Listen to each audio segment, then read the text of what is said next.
ինչ կլիներ, եթե անիմե մշակույթը անհետանալու եզրին լիներ ու հնարավոր լիներ պահպանել միայն մի title կամ միայն մի անիմե կամ մուլտիպլիկացիոն ինչ որ բան կապված այդ մշակույթի հետ, որպեսզի ինքը նորից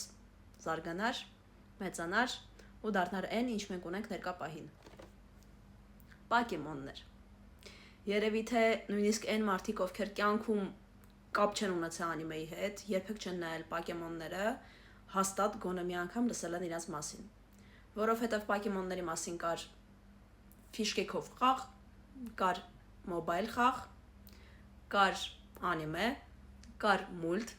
կար Պիկաչուն ու Պիկաչուի հետ կապված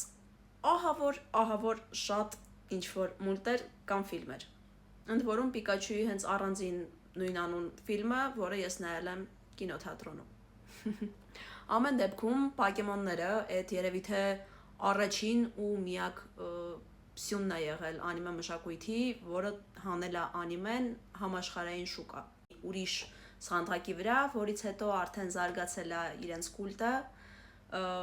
դուրս են եկել այնպիսի հանճարեղ գլուխգործոցներ, ինչպիսին է Dragon Ball-ը, դրանից հետո Bleach-ը, One Piece-ը, Naruto-ն ու այնտեղից արդեն հետևաբար շատ ուրիշ title-ներ։ Նույնիսկ այնպիսի փոքր երկրում, ինչպիսին Հայաստանն է, կան ինպես ֆաներ։ Իմ հետևորդներից